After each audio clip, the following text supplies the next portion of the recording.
দিন দিন এত পরিমাণে শীত পড়তেছে কি বলবো, মানে কাজ করতে ভালো লাগে না। সকালবেলা যে কাজগুলো একদম না করলেই না হয় সেই কাজগুলো করে তারপর একবারে 11টা থেকে ভিডিওটা শুরু করলাম, অন্যান্য শুরু করলাম।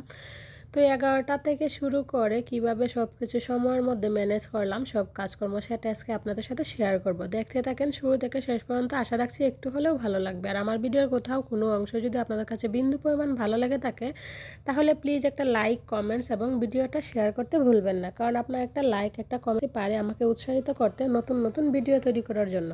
তো প্লিজ আপনি চাইলে আমার এইটুকু হেল্প করতেই পারেন। আর আপনার কাছে যদি একটু হলেও ভালো লাগে, আপনি যদি আমার ভিডিওগুলো দেখতে চান তাহলে অবশ্যই আমার চ্যানেলটাকে সাবস্ক্রাইব করে রাখবেন, যাতে ভিডিও দেওয়া মাত্র আপনার কাছে নোটিফিকেশন পৌঁছে যায়, আপনি আপনার সময় সুযোগ অনুযায়ী আমার এই ভিডিওটা দেখে নিতে পারেন। আর যারা প্রতিনিয়ত এই কাজগুলো করে আমাকে সামনের দিকে এগিয়ে নিয়ে যাচ্ছেন, আপনাদের সবাইকে জানাই আমার অন্তরের অন্তঃস্থল থেকে অসংখ্য অসংখ্য ভালোবাসা।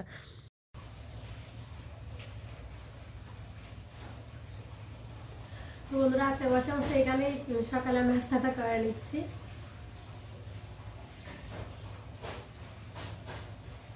আজকে অনেক লেট হয়ে গেছে ভিডিও শুরু করতে, প্লাস সকালে নাস্তা করতে করতে এখন অলরেডি 11টা বেজে গেছে।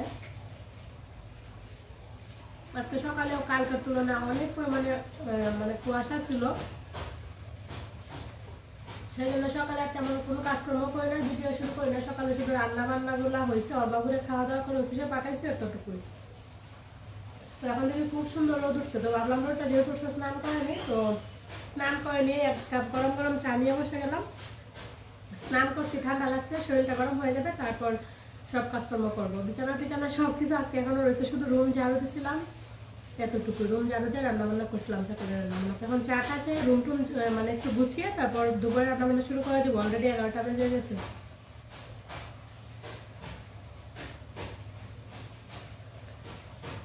এই এক কাপ চা সারাদিনের এনার্জি যোগায়, সারাদিনের ক্লান্ততা সকালে ঘুম থেকে উঠেই মানে একদম রিফ্রেশ করে দেয় এইরকম এক কাপ চা খেলে। যাই হোক, সাথে থাকেন, দেখতে থাকেন আজকে সারাদিন কি কি করি, আশা রাখছি একটু হলেও ভালো লাগবে। বুড়ি এখন বসে বসে বিস্কিট খাচ্ছে, আর এক বুড়ি নিজের বোতল বুড়াচ্ছে।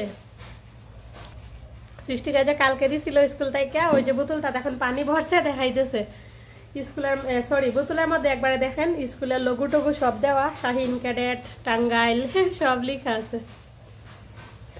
সকালে নাস্তা কমপ্লিট করে তারপর চলে আসলাম আমি আমার বেডরুমে। তো আইসা আগে পর্দাগুলো টান দিয়ে দিলাম, কারণ এখন যেহেতু বেশি পরিমাণে শীত পড়ে সেজন্য সকালে মানে দরজা জানালা খুলি না, পর্দাগুলো থাকে, একটু রোদ উঠলে তারপর পর্দাগুলো টান দিয়ে দিই। জানালা তো খুলিই না, শুধু ডাইনিং রুমের জানালাটা খুলি আর কি। তো যাই হোক, একটু রোদ উঠছে বাহিরে, সেজন্য ওইদিকের পর্দাটা একটু টান দিয়ে আর দরজাটা একটু খুলে দিলাম।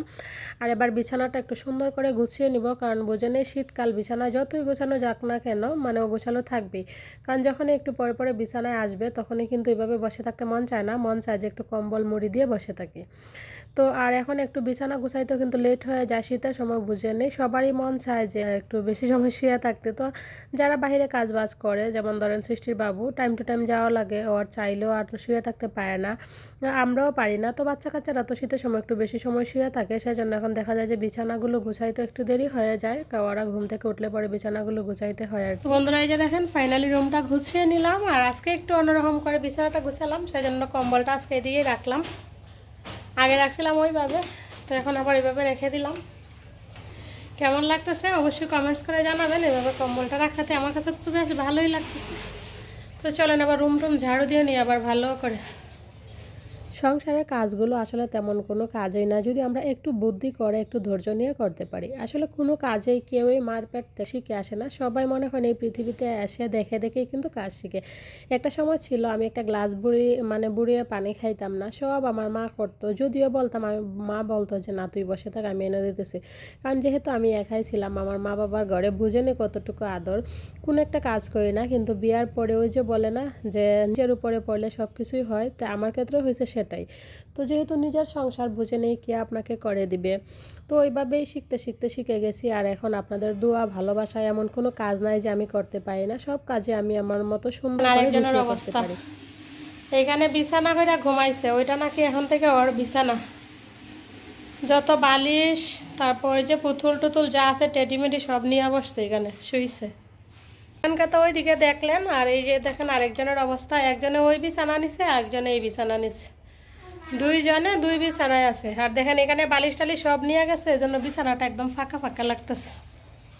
আর আমি যদি চাইতাম আমি কিন্তু একটা হেল্পিং হ্যান্ড রাখতে পারতাম, মানে আলাদা করে একটা রাখতে পারতাম, তো আমি কখনো রাখি না।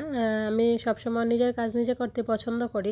আর বিশ্বাস করবেন না, আমার মধ্যে সবসময় একটা কথা কাজ করে যে আমি যে একজনকে 10 টাকা দিব, সেই 10 টাকা যদি থাকে আমি আমার 2 মেয়েকে একবার একটা মজা খাওয়াইতে পারবো।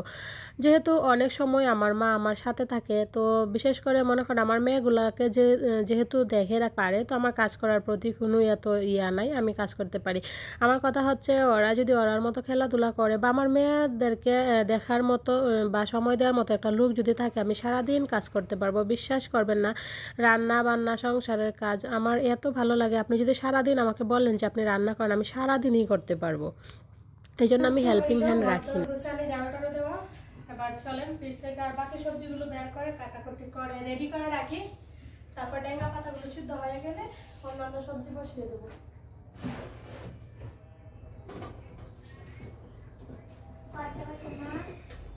এখানে আলু নিলাম, আর এই যে পেঁয়াজ পাতা নিলাম, আলু পেঁয়াজ পাতা দিয়ে ভাজি করব। আর কি করবো ভাবতেছি সবজি দিয়ে মুগ ডাল রান্না করবো। কালকে তো মাছ টাছ খাই, পেঁয়াজটা মাছ খাবো না, সবজি দিয়ে মুগ ডাল আলু আর পেঁয়াজ পাতা দিয়ে ভাজি, আর তার সাথে ডেঙ্গা পাতা সিদ্ধ করতেছি, ভর্তা করবো।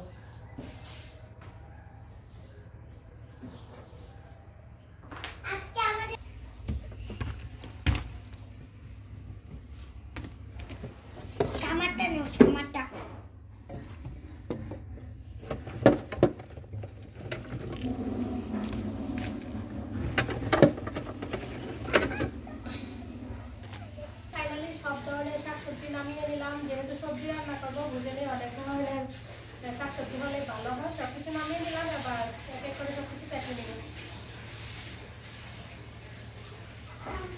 শীতকালীন সবজি, হরেক রকমের সবজি দেখতে খুব ভালো লাগতেছে, তাই না? ভ্যারাইটিস কালার, লাল সবুজ সাদা, খুব ভালো লাগতেছে। তো যাই হোক চলেন আবার কেটে নেই। এই যে কাঁচামরিচও আছে।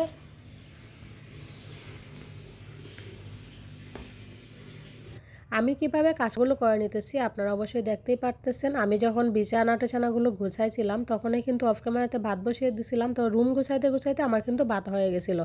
এখন ডেঙ্গা পাতা সিদ্ধ দিয়ে আসলাম, ডেঙ্গা পাতা সিদ্ধ হইতে হইতে এদিকে আমি সবজিগুলো কেটে নিব। সবজিগুলো কাটা হয়ে গেলে তারপর আমি আমার অন্যান্য কাজকর্মগুলো করে নিব। তো আমাদেরকে আসলে সংসারের কাজগুলোতে হবে, বুদ্ধি করে কাজগুলো করতে হবে। আমাদেরকে সবসময় মাথায় এই জিনিসটা চিন্তা রাখতে হবে যাতে একটা সময়ের মধ্যে যাতে অন্ততপক্ষে আমি 2-3টা কাজ করে নিতে পারি। তো এইভাবে যদি একই সময়ের মধ্যে আমরা 2-3টা কাজ করে নিতে পারি, তারপরে দেখবেন যে সংসারে কাজকর্ম করেও কিন্তু বিকালে দেখবেন বেশি না হোক অন্ততপক্ষে 10-15 মিনিট আপনার নিজের জন্য আপনি সময় পাবেন। নিজের জন্য প্রত্যেক দিন 10 মিনিট সময় দেওয়া সেটাও কিন্তু অনেক কিছু। কারণ আমাদের এই ব্যস্তময় জীবনে 10 মিনিট 5 মিনিট নিজের জন্য দেওয়া সেটাই কিন্তু আসলে অনেক কিছু। এই যে দেখেন আমি অর্ধেক সবজি কাইটা চলে আসলাম ছাদে, কারণ হচ্ছে শীতের দিন বুঝে নেই, রৌদ্র বেশি একটা থাকে না। তো আগে আমার যে কাজগুলো ইম্পর্ট্যান্ট সেই কাজগুলো কিন্তু আমাকে করতে হবে, কারণ সবজি কাটা আমার এখন এত প্রয়োজনীয় না। যেহেতু ডেঙ্গা পাতা সিদ্ধ হইতেছে, তো সিদ্ধ হোক, সমস্যা কি, ডেঙ্গা পাতা সিদ্ধ হইতে হইতে আমি আগে কাপড়গুলো লাইরা দিয়ে যাইমো, কারণ যেহেতু শীতের দিন বুঝে নেই যদি রৌদ্র না থাকে কাপড়গুলো শুকাবে না। তো কাপড়গুলো মানে সবজি কাটার থেকে কাপড়গুলো লাইরা দেওয়া কিন্তু বেশি ইম্পর্ট্যান্ট। তো সেই জন্য অর্ধেক সবজি কাইটা আমি আসলাম ছাদে, কাপড়গুলো লাইরা দিয়ে যাব। একদিকে আমার কাপড় শুকাইলো, আরেকদিকে ডেঙ্গা পাতা সিদ্ধ হইলো, তারপর আরেকদিকে কিন্তু আমি সবজি কাইটা নিলাম। একই সময়ের মধ্যে কিন্তু আমার 3টা কাজ হয়ে গেল। তো ওইভাবে কিন্তু আমাদেরকে বুদ্ধি করে কাজ করতে হবে। আর আজকে কিন্তু সবগুলো কাপড় মা ধুইছে, আমি ধুই নাই, কারণ সৃষ্টি রাত্রি ঠান্ডা, আমারও ঠান্ডা, সেজন্য মা বলতেছে যে না তুই এখন এতে ধরিস না, আমি ধুইয়া দিই। তো সেজন্য মা ধুইয়া দিছিল, আমি চলে আসলাম ছাদ থেকে।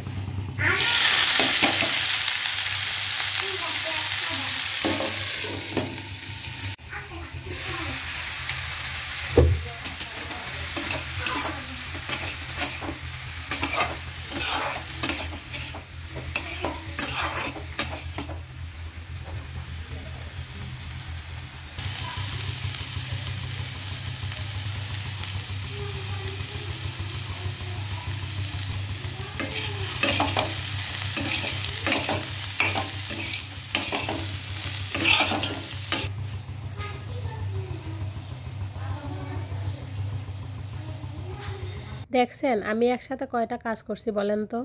ওই যে প্রথমে ড্যাঙ্গা পাতা সিদ্ধ দিয়ে দিলাম, ড্যাঙ্গা পাতা সিদ্ধ দিয়ে একসাথে সবজি কাটলাম, তারপর হচ্ছে আবার ছাদ থেকে কাপড়গুলো লাইরা দিয়ে আসলাম, ছাদ থেকে কাপড়গুলো লাইরা দিয়ে এসে আবার ওই যে আলু পেঁয়াজ পাতাগুলো তার ভিতরে কিন্তু আমি অফ ক্যামেরাতে কাইটা রাখলাম। তো ওই যে আলু পেঁয়াজ পাতা ভাজিগুলো বসিয়ে দিলাম, এদিকে আলু পেঁয়াজ পাতা ভাজি হয়ে যাবে, বা আলু পেঁয়াজ পাতা ভাজি হইতে হইতে সবজির জন্য সবগুলো সবজি আমার কাটা হয়ে যাবে।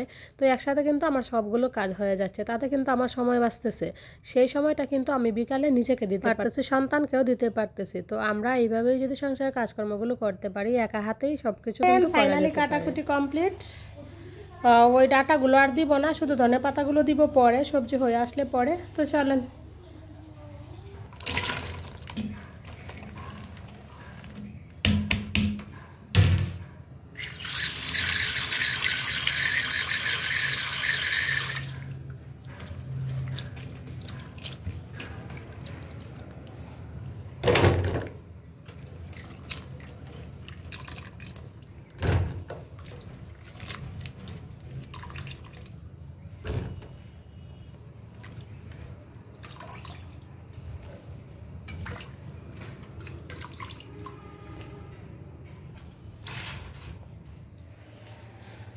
সবজিগুলো ধুয়ে নিলাম। সবজিটা আজকে প্রেসার কুকারে বসিয়ে দেবো, সেটা তাড়াতাড়ি হয়ে যায়।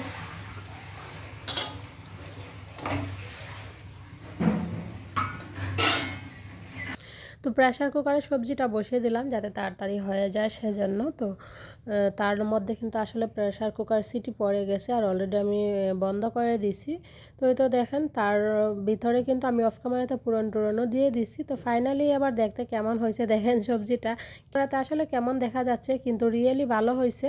একটু মানে কি বলে মশলা টশলা একটু কমই দিছি, সেজন্যই আর কি এরকম দেখা যাচ্ছে। তো এখন হচ্ছে বিকালবেলা প্রায় 5টা বাজে, আমি চলে আসলাম ছাদে, কাপড় চোপড়গুলো নিয়ে নিলাম। আর দেখেন এই যে কত সুন্দর দৃশ্য, এত সুন্দর দৃশ্য দেখে আসলে বাসায় যেতে মন চাইছিল না, কিন্তু না চাইলেও কি হবে, বাসায় তো যেতেই হবে। তো যাই হোক চলেন আজকে এখান থেকে ভিডিওটা শেষ করি। সবাই ভালো থাকবেন, সুস্থ থাকবেন। ফিরে আসছি আগামীকাল নতুন আরও একটি ব্লগ ভিডিও নিয়ে। আজকের মতো এখানে টাটা বাই বাই করে দিলাম। আবারও বলতেছি প্লিজ আমার ভিডিওগুলো একটু লাইক কমেন্টস এবং শেয়ার করতে ভুলবেন না। তো বাই।